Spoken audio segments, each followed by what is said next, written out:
Well,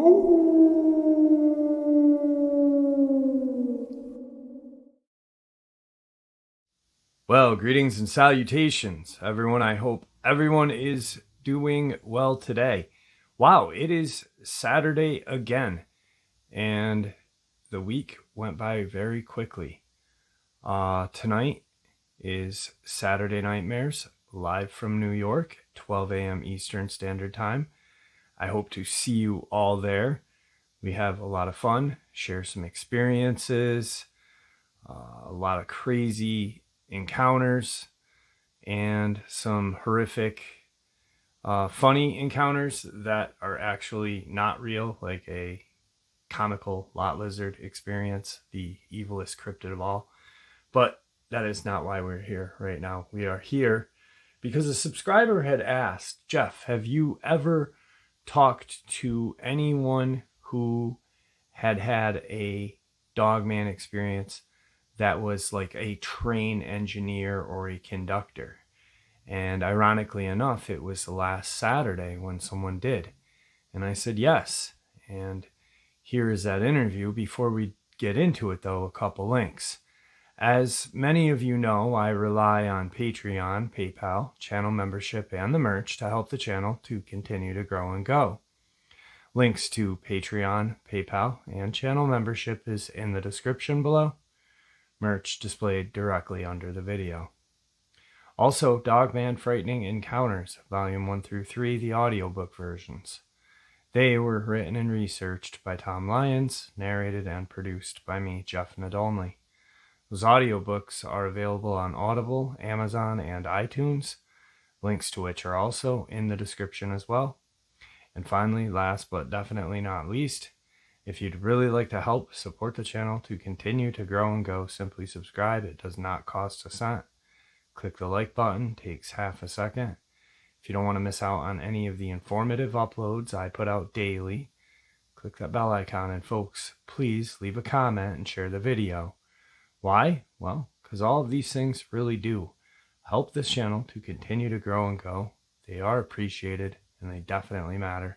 And now, everyone, I have taken far too much of your time. Let's jump in to today's upload, shall we? Today, I have a special guest. He had an encounter out in Louisiana a couple years back, and I'm pretty excited that he agreed to share his experience with us. How are you tonight? I'm doing good, Jeff. I'm a little tired, just got off work, but I'm ready to kind of share some light on what I saw that night. Well, I appreciate you taking some time out of your day to share with us. I'm going to turn the floor over to you. That way you can share your experience and what you saw. I think it was, 4 or 5 years ago or more? It was 2019. Okay. Summer of 2019. All right, so just 3 years ago. Well, the floor is yours, my friend, so I'm ready and willing to hear it. All right, so, Jeff, like in our little previous conversation, I'm a little backstory about me. I'm a railroader by trade. Grew up in the country. I was in the military, and what I saw that night, it actually gave me a primal fear. I've never experienced a fear like this. So, it's probably June, July of 2019. I was working as a locomotive engineer, running between North Louisiana and South Louisiana. I was in Rapides Parish, which is dead center of Louisiana. And I was in an open area, and the moon, it wasn't cloudy outside. It was a clear night, and it was actually like a bright moon. It wasn't I don't remember if it was a full moon or anything like that. It was just, I remember it was bright that night because there was no clouds. And I was running on a restrictive signal, which means I could not run the train at the maximum authorized speed. I believe I was going less than 30 miles an hour. I do remember that. Okay. So I was coming into I went across a crossing, and it's like an open area to the right. And this is actually it was like a Civil War battle there.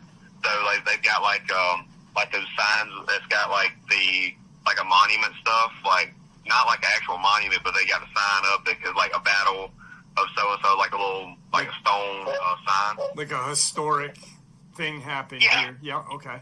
Yeah, like a historic sign. And it's a big vehicle trail on the right hand side of me, because this is actually a siding area. It's where like we can do train meets, or we can tie trains down in the siding there, and it'll still allow other trains to pass on the main line. If you think about it, it's two different sets of tracks right there. Okay. So I was going, and everybody knows that train lights are bright, and with it being a clear night, I mean, I could see pretty well. And anybody that knows engineers, we're lazy. I'm just gonna put that out there.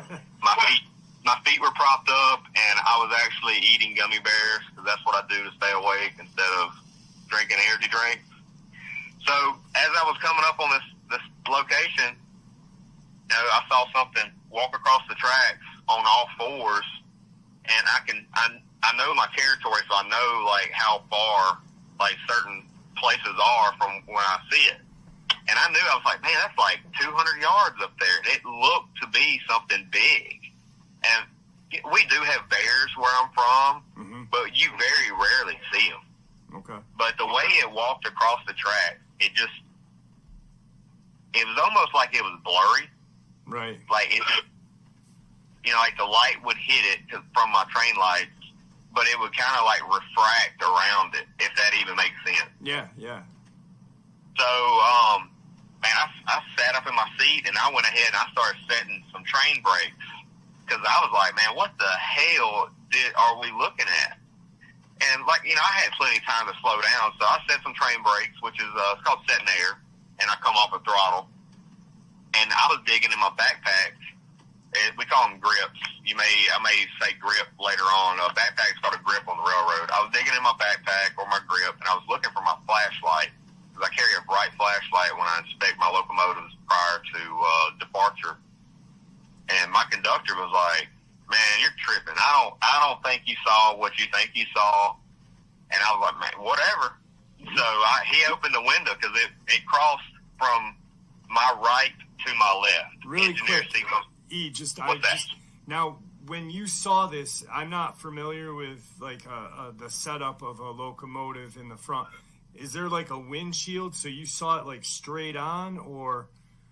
Yeah. Okay. Yeah. So a locomotive, it's got a dual windshield. It's got a windshield for the engineer, and the engineer sits on the right hand side of the cab, and then the conductor sits on the left hand side. We each have our own windshield, because in the middle it's divided with just like extra bracing and stuff for like wrecks and things like that. Okay. But we have regular like side windows. But I saw it, you know, from like the side of my windshield, and it walked across the track, and I was able to follow him, her, it, whatever we want to classify this creature at. Right. I was able to follow it across the track, and that's when, you know, I picked the story back up, and, you know, I started setting some train brakes and coming out of throttle and getting my flashlight out of my bag. So my conductor, he opened the window, his side window up, and I was shining my bright ass flashlight out there. And Jeff, when I tell you, when my light hit this creature on the tracks, you got railroad ties, right? Yep. And then you've got all these rocks, they're called ballast, and they're formed up high up top, and they kind of slope down on the sides, and they flatten back out. That's what gives you your ride, right? That's where, you know, that's what absorbs majority of your weight, other than your rail and your ties. Okay. So as I was shining out there roughly where I thought this creature would be, my flashlight caught this thing. It was probably 15 feet from the edge of the rocks, just right there at the tree line. Wow. It was crouched down on two legs, and it had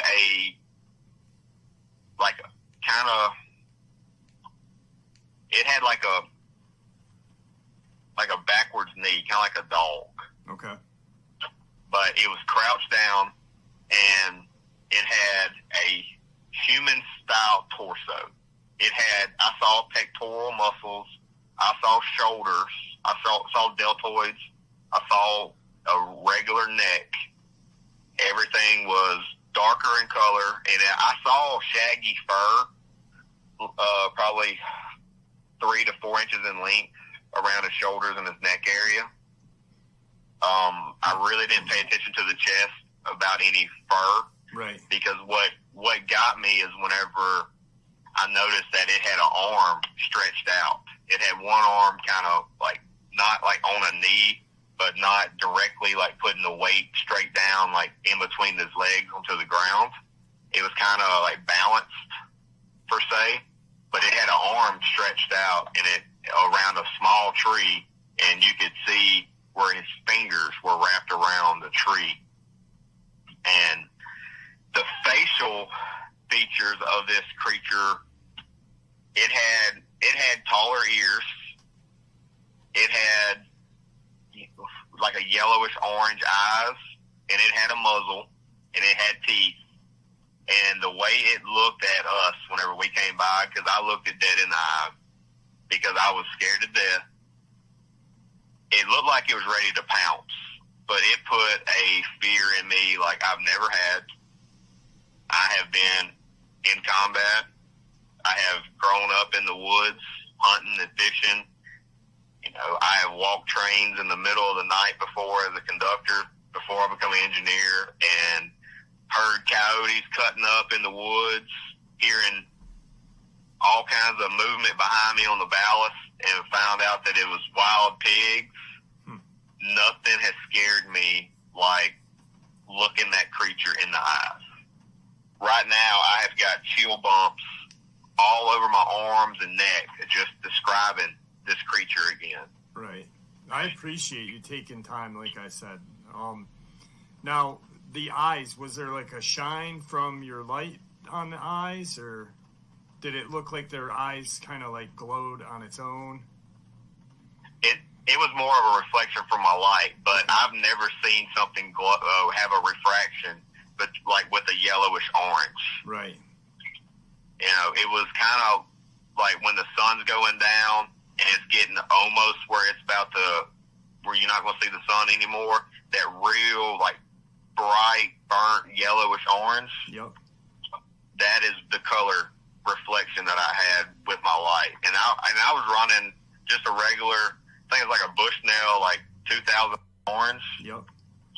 That is the color reflection that I had with my light. And I was running just a regular, I think it's like a Bushnell, like 2000 lumen little handheld flashlight. Wow.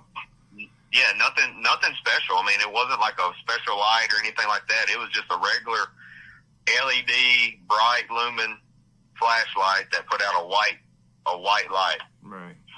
So if it when it's leaning down and holding this tree, how tall?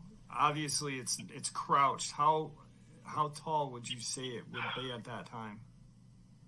Jeff, it was honestly it'd be hard for me to make that estimate because the height difference where I was at from being in an elevated position in a locomotive and seeing it. But based on the height of that tree, because I've been in that area several times and I've seen it like during the daytime, and before I made the swap into my new position, my new role where I don't drive trains anymore. Mm-hmm. I've come past that spot probably hundreds of times since this incident, and I would my new position, my new role where I don't drive trains anymore. Mm-hmm. I've come past that spot probably hundreds of times since this incident, and I would probably say it was probably grabbed like the height of where the hand was wrapped around the tree, or what appeared to be a hand, was probably 3.5 or 4 foot off the ground. Okay. So that's a pretty good size. And like you said, the tree, prior to the interview now, we had talked a little bit. The tree was about a good 2 to 3 inches around, and it looked like it was just palming it with no issue. Yeah, it was probably 2 or 3 inches, for the diameter, not the circumference, just the diameter. Okay. Wow. Yeah. Now, when your conductor saw it, what was his response? He didn't want to believe it, man. And like even to this day, we'll talk about it, and he was like, "Man, I still don't know what we saw." Yeah, that's pretty insane. I mean, just there you are, and that's how most of these encounters happen. Nobody expects to see something that resembles a friggin' monster from our childhood, and then you see it. And And that's where the interview ended, right there. I had to piece this together with what I had. Well, it is the full first part of the interview, but I had to piece it together quickly because I was initially going to just do a full-on new interview with him, but like he was driving to work, so we really didn't have the time to do a full-on new interview, so he wanted to just finish the one we started. So now we'll jump into the last part of the interview. All right, guys, today I have E back with us. For those of you who remember listening to the interview, he is out in Louisiana. He is a train conductor, and we were able to finish the interview. So, E, how are you today? I'm good, Jeff. Thanks for having me back. I appreciate... I'm sorry. One little correction. Yeah. I was an engineer. Engineer. Sorry about that. Yeah, no, it's all fine, man. There's a difference. So the people that know railroaders, they'll tell you there's a difference. All right. Yeah, I'm sorry. I apologize. Oh, no worries at all, buddy. I appreciate you finding some time out of your day to finish this up. I know that you saw the video, so we'll start with that, and the floor is yours for right now. All right.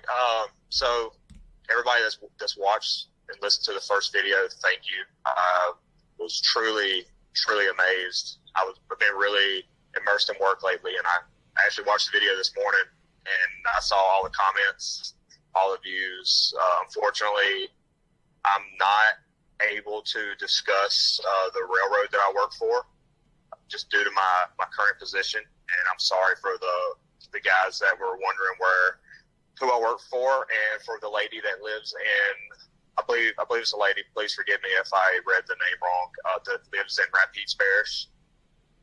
I wish I could tell you the exact location, but I'm only able to tell you that it was between Natchitoches and Alexandria. So that will kind of, that's very close to the Red River, so that should narrow it down pretty well.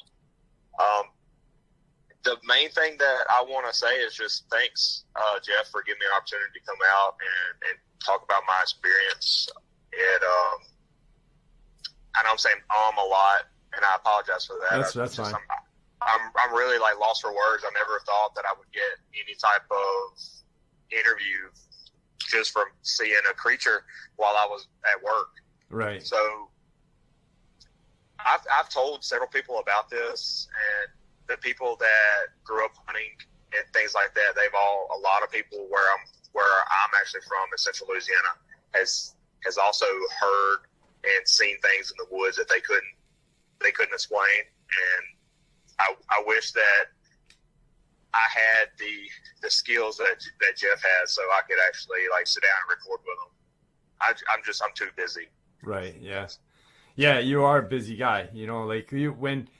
When we were doing the interview, we had to abruptly stop, and at the point where we stopped, you and your conductor were looking out the side window, and I believe you were kind of in the explanation of how this creature was kind of propped like a Spider-Man position with its hand on a tree, kind of looking at you guys.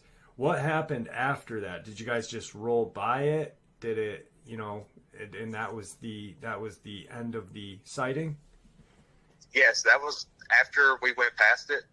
Yeah. That was after, I was able to look it in the eyes. It was terrifying, honestly. We were able to just go past it. We were running on. We still had good signals. We could not run at our authorized train speed. So I got back in the seat, and I kicked the air off, and I just started pulling on it because I was approaching a small hill. We talked about it for a few minutes. We kind of had a disagreement about it, like what we saw, and then that was it. But I do remember, like, on my trip back through there, the very next trip, I actually had to stop there. It was daylight, and I had to stop in that area, not exactly where I saw this creature at. And the only thing I could think about was, like, it was daytime outside, was like, if I see it right now, like, I hope it goes in front of the loco. That way I can have a supervisor, a manager, pull the outward facing camera so I can have proof that I saw something. Right. Yeah. For those of you that don't know, locomotives have cameras on the outside that pick up, that see everything. So, like, crossing accidents and things like that, or like rules violations, they can actually pull the camera and see what the crew was looking at, as well as the camera on the inside. They can actually watch the crew. So with that being said, what do you think there is recording of that creature crossing the tracks that night? That would be, I don't know how long. With my new position, I should know. I don't know how long that the TIR footage is actually saved. Okay. I don't remember the locomotive number that I was on that night, and I remember the train symbol, but I don't remember the day. So okay. that would be extremely hard for me, right, to figure out. All right. Now, when you said you kind of got into a disagreement, like, what were your thinking, and what was the conductor's thinking that you guys saw? So, his name is TG, right? That's what we're gonna call him. Okay. TG was like, man, that's somebody in a suit just trying to mess with people. I'm like, dude, there is nobody, like, around here. Why would somebody be out here messing with a train crew at 3:00 in the morning? So I told him, I was like, dude, that was a werewolf. Plain and simple. I've watched Silver Bullet. I watched Silver Bullet as a kid. That was a werewolf. Right. That's what I'm going with. And he was like, man, that was somebody in a suit. You can buy those suits anywhere. That's somebody in a suit. I was like, it walked across the track on all fours, and it did not look like a human doing, like, a football exercise called the bear crawl. Right. It did not look like that. It looked like something it looked natural on four legs. It also looked very natural sitting in, as you called it, which was a absolutely great reference to the Spider-Man pose. Yeah. I mean, and plus, like you said, it's 3:00 in the morning. You're in the middle of nowhere. Like, why would they? I mean, it'd be more apt to, mess with people on a main road with cars. Why mess with a train crew? Exactly. Like, how would they even know without, like, obviously, like, hearing the horn or seeing the headlights coming down the rail? How would they even know that we were coming out there? How they know that we were coming through there at that time? Yeah. And, like, how would they know you'd even be able to see? You know what I mean? Like, it's just it's a good kind of way to brush it off, but it's kind of, I don't know, not really thinking about the other side, like, you're not going to be able to see that thing unless you really saw it. So definitely a strange way of thinking. Now, being that you're from Louisiana, did you ever hear of like the Rougarou and stuff like that, or? Yeah, I've heard of the Rougarou, but it was after. Okay. It was after this. After I saw this is when I really kind of like immersed myself into like listening to like Dogman sightings, werewolf sightings, strange sightings. That's when I started listening to creepypastas, things like that, and I really like that's what I would do. Like on my drive to work, I would, instead of listening to music, I would just go to YouTube and I would just find like werewolf sightings, you know, told by different storytellers, and I that's when I was like, you know, like that's pretty serious. You know, I've heard of, you know, grew up knowing of Bigfoot and things like that, but you know, the Rougarou is the Louisiana version of the quote unquote werewolf. Yeah. So, and then like where this location was at, you know, like it was a Civil War battle, I believe is what it was. Next time I go through there, I'll actually like slow down and I'll read the actual sign. That way I can send you a text and let you know. Yeah, or if you could maybe take a quick pic or whatever. I don't know if it'd be going too fast to take that, but I don't know. That'd be cool. Well, I don't run trains anymore, so I mean I would have to drive out there. But yeah, that's fine. I could do that. Okay, all right, that's cool. Yeah, but where I was at, there was you know, we don't really have swamps where I'm at. We just have like little like sloughs is what we call them. It's like an offshoot off of a river. Okay. You know, like a low area that's just got stagnant water. So, and we have a river, you know, to the east of me. Okay. So I mean that was something, you know, that I had in mind. Like, you know they've got a water supply right there. Yeah. They got plenty of you know, woods area for having any type of food. Right. That was my next question. There was farmland. Yeah, there was farmland through there. So like they had like grains, or they had like cows and things like that. Okay.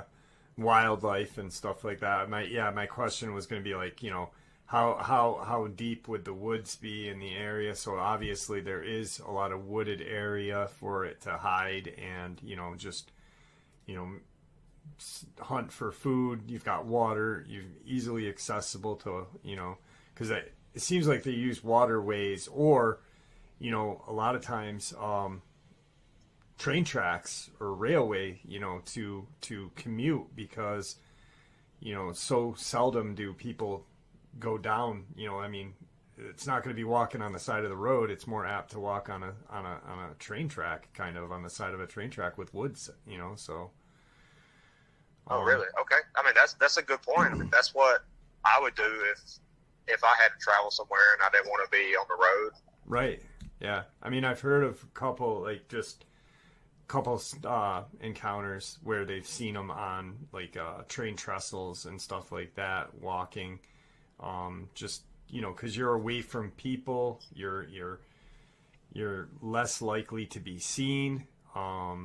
And just like the riverway, it's a clear path for you to walk without, you know, even though a lot of times you don't hear you hear stories of them just running through the woods anyway. But, you know, if you're any kind of creature or whatever animal, you know, what are you going to pick to walk on? Easy going, you know, riverbed or train track, or run through the woods, you know? So, yeah, it makes a lot of sense too. Where absolutely, where you saw it. Now, when you said you saw its eyes, the terror or whatever that you felt, like, what was it? Just like, did you make eye contact with this creature? Yes, I looked at this creature dead in the eyes. That is scary. That's I just got even though I you're just in got a chill huge bumps. vehicle. I just got chilled bumps all down my left arm discussing that. I apologize, man. I'm sorry. Oh, it's fine. Every time, you know, I go back to this, you know, like on our last interview last week, I told you, I was like, same thing. I was like, man, I just got chill bumps. Yeah. And you know, you were in a vehicle that, you know, obviously these things, there's been stories of them tearing open cars and, you know, tearing open a car door and stuff. But you're pretty secure, and you're still, you know, seeing this thing terrified. Well, it's because, you know, we're told at such a young age that these creatures don't exist, and then you see one with your own eyes, and you're like, wow, they really do exist. Yeah, like for like context, a locomotive weighs roughly 400,000 pounds. Wow. And yeah, and I have hit trees. I have hit trees that fell across the tracks. I've hit semi trucks, and a lot of the times the locomotive is damaged, but not extremely bad. Right. Like I'll text you a photo of my last crossing accident, so you can kind of see like how, like what it did to the locomotive. Right. But even knowing that I had, you know, that I was sitting in something that weighed roughly 400,000 pounds, I was still afraid. I was still scared. Absolutely. I mean, it's a complete mind, you know, set. We're told from the beginning of, you know, as children, monsters don't exist, and then, you know, at whatever age you are, you know, almost you're an adult at the time, and you see it, and you're just like, wait, what? You know, and it's a complete, you know, it messes with your mind totally. And like you said, 400,000 pounds to a 400 pound creature is not, you know, it'd be just slam right through it, but you know, it obviously had a lasting effect on you. Yeah, like just for like a little backstory, I grew up hunting. You know, it would be nothing for me to like shoot a deer, you know, in the evening, and would be tracking it, you know, doing a blood trail, you know, up into the night. And I was a teenager, you know, I would have a flashlight and have my high powered rifle as a teenager. I never even thought twice about it. Right. You know, we used to go four-wheel riding at night with just us, you know, a bunch of us just going out four-wheel riding, no firearms, not thinking about anything, you know, knowing that we have, you know, bears here and there and coyotes and things like that. And occasionally you'll hear a panther, but I never thought about anything like this while I was out four-wheel riding, mud riding, or, you know, going camping. Yeah. Especially as a kid, camping in the backyard of the parents' house, thinking that, you know, you're really out there roughing it, and you can hear the TV playing. Yeah, definitely. It's now. How are you? I mean, how are you with the woods today? Like, are you a little more cautious, or, you know, I'm definitely a lot more aware of my surroundings. Okay. You know, I used to not carry my handgun with me everywhere. I used to only keep my handgun in my vehicle. Now, I bring my handgun with me absolutely everywhere. Right. If I go out to some of our hunting lease, some of our property, I'll bring my AR platform if I want to, just to have the weight on me, or I'll just bring my handgun because, you know, I can have my handgun with me and not really have any extra weight as far as like just toting it. Yeah, most definitely. I try not to go to the woods by myself now, and it sounds really like funny, you know, considering my background, that I'm not a fan of going in the woods, and I love to hike. Me and my wife love to hike, and that's really changed. Yeah. As far as our hiking. Yeah. And you know, it doesn't sound funny because, you know, you are one of the few people that have seen these things. You know, it may sound funny to someone that hasn't seen one, but once you see one, it's kind of hard to forget about it, and you know, you do become very aware of your surroundings, and you have to be. I mean, chances are you may never see one again, but why take that risk? So, I've been thinking a lot about these cases, and I've been thinking about this case that's up here. I know you watched the video that I was talking about it the other day. I think walking in the woods, people should be aware of all of their surroundings, including above them in the trees. These things are known to jump. Obviously, they can climb. If they're that agile on the ground, they're that agile to be able to climb a tree. I absolutely agree. If they're built the way, like if every one of these creatures are built the same way as the creature that I saw, mm-hmm. they're extremely athletic. Yeah, and a lot of people, I sometimes, when I do read comment sections and people do the description and they talk about muscular tones and stuff, well, if you're living in the woods all of your entire life, and you have to survive and hunt, you're going to have a different muscular structure, and you're not going to be weak, especially if you're a predator, so these things are definitely strong. They have to think, they're tactical. I mean, I know you're new to the channel, but I'll text you a story from an ambulance driver, and he and his partner was driving. He was in the passenger side. We're driving in Connecticut, and they actually were ambushed, tactically ambushed while in an ambulance to slow down. There was some behind and one on the side. Nothing happened, thankfully, but they used almost like a military tactic to slow this ambulance down. There was one in front, two behind, and one on the passenger side coming up as the vehicle was going slow. And that's why I really, since hearing that, I've really taken a lot of kind of a view at different attacks. Like, there was a doctor named Nancy Shaw who was attacked in Georgia.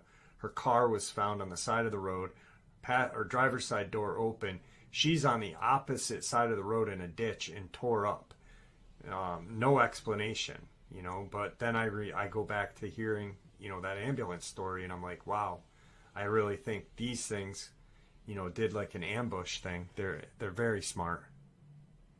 Well, you got to think about it like this: like, in order for them to survive, right, they have to be faster than the slowest deer that day. Yeah, exactly. Just like a cheetah. Yeah, cheetah's got to be faster than the slowest gazelle, or whatever it is that they're hunting. That's a great way to put it. Yeah, I believe that these things, just based on like the stories that I've listened to, and one story that keeps popping into my head is the one about the farmhouse that was attacked by a whole group of dogmen. Yeah. And they found like the scratches in the doors and everything.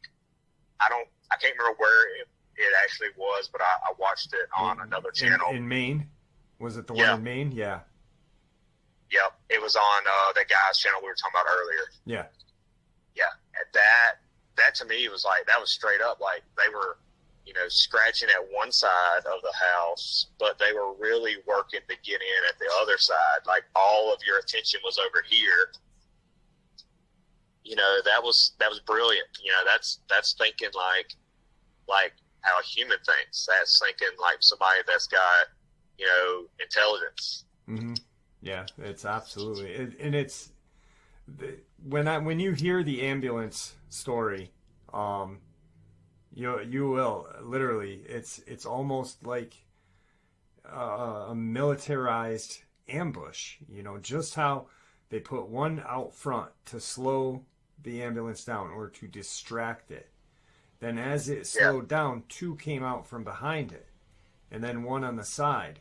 The one in the front jumped out of the way as it was slowing down, and it was just they're crazy intelligent. It's with strength, and that's very scary. Obviously, they are an apex predator on land. And there's another story of a gentleman that I just talked about. It happened during the pandemic. Guy from Pennsylvania, and he had actually shot one at a campsite in Pennsylvania. He reached out to me, shared it with me, and then probably a year later reached out to other channels because he was hoping someone was able to sneak a picture out of the campground. He looked at the teeth, and he thought these teeth resemble a shark or an alligator, almost for ripping and swallowing prey whole, or soft tissue whole. And wow, yeah, I'll send you that link too. Thank you. It's definitely a very interesting story. But you learn a lot from these encounters. Just like any encounter, you can take bits and pieces of and really get a lot of information. So, well, the main thing I've learned from these encounters is I carry a 9mm, right? I'm strongly considering going back to carrying my 1911, just so I've got something else, something a little bit bigger than a 9. Yeah. I can't carry my 300 Magnum everywhere. Or you can check out that Fort Scott's munition. I've been talking about that on the channel and how it stopped a bear. It may be able to put some distance between you and one of these creatures. So, well, fingers crossed. I would rather, if I had a choice of seeing this again or winning the lottery, I would choose to not see the Dogman ever again. Absolutely. Is there anything that you'd like to say? We're kind of done with the interview. Kind of wrap it up. Would you like to say anything to the audience? I just want to, give a big thanks to you, Jeff, for reaching out to me. I appreciate you coming on. I really do. I was really surprised that somebody reached out to me on something that I wrote a year ago. I'm very humbled to be here. I'm excited that I'm not the only one that's seen stuff like this, but I'm also terrified at the same time because that means that there's more than one out there. Yeah. For those viewers on the channel and the subscribers, thank you for allowing me to give you my story and to listen to me. And if things continue to go well, hopefully we're all gonna maybe hear another story. Maybe me and Jeff can sit down and do another interview. Yeah, that'd be great. I'd appreciate that. Definitely. All right. Well, do me a favor. Don't hang up. I'd like to talk to you for a minute before, but we're going to end the interview. So thank you for coming on again. I appreciate it. All right. Thank you so much, Jeff. All right. Have a good day. All right. Thanks. You too. And there you have it, folks. I hope you all enjoyed this interview as much as I enjoyed sharing it with you. I'd like to thank you all for supporting the channel. It is your support that keeps this channel growing and going, and what gives folks like us a place and a chance to share our experiences and theories judgment-free, just simply treated with the respect that we all deserve. Please, everyone, stay safe, happy, healthy, and ever vigilant, keeping an eye on our children, our pets, our family, and friends. These creatures are real. They are out there and dangerous. Share this information with those you love and care about, and it may just help save their lives sometime. Until next time, never stop asking questions, never stop searching for the truth, and God bless.